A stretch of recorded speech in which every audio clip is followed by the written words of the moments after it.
Knowing that no jeans or cargo pants are allowed in the office, I'm left with two options. 1. Pull a sickie, or 2. Wear something suitable. I knew that my aunt would flat refuse to let me pretend to be sick and take the day off, which really gave me only one option. I figured that the shift dress was a little more conservative and a little less girly than my short grey A-line skirt. I wore it with a blouse, and although she said I looked okay, Aunt Katinka wasn't keen on the pointy collar. She loaned me one of her blouses which has a round collar, trimmed with a narrow band of lace. Once I had that on, Aunt Katinka was satisfied. I wasn't so sure, but with the clock ticking, I didn't have time to try yet another blouse. I pulled the same tan tights I'd worn on Saturday up my legs and slipped my feet into my loafers. I checked my reflection and couldn't believe that I had to go to work like this. What are people going to think? I feared. Then after a moment's thought and staring at myself, I realized that they're not going to think anything they don't already think about me. At least with the shift dress on, they can't see my bra through my blouse. And the one my aunt has loaned me is far more see-through than any of my others. Even the outline of my arms can be plainly seen through its long sheer sleeves. As inappropriate as my attire is, it's the best I've got under the circumstances. I pushed my arms through my jacket sleeves and hunched it onto my shoulders. I picked up my handbag and had a long hard stare at myself. "You'd better hurry if you don't want to be late," my aunt advised. "Have you got a spare pair of tights?" she asked, glancing at my legs.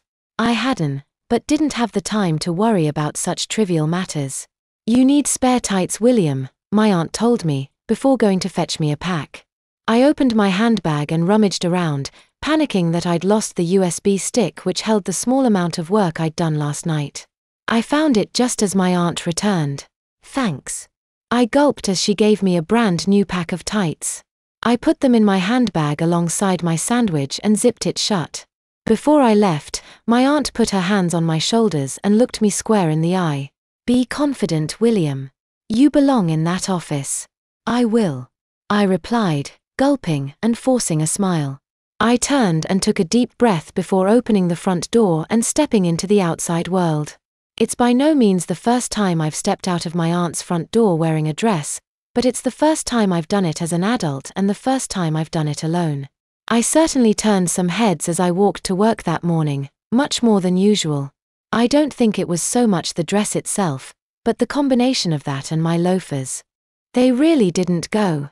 I made the mistake of glancing at my reflection as I passed a large shop window and realized just what is turning all those heads. It's not my ill-matched footwear or my corporate frock, nor is it my feminine black jacket or leatherette handbag, as perched on top of everything is my unmistakably male head. I'd have felt better if I'd gone the whole hog and worn makeup and maybe a wig too. But I know nothing about makeup, and so far as I know, Aunt Katinka doesn't have any wigs. In a way, my clothing is the least of my worries on this overcast Wednesday. I'm behind at work and got little done at home, meaning I've got my work cut out for me if I'm going to get yesterday's task completed by lunchtime. No matter which way I look at it, today isn't going to be a good day. I tried to be confident as I stepped into the office. The women co-ed, some clapped and some laughed. The men snorted and sneered, some threw me looks that might kill whilst others made a point of not looking at all.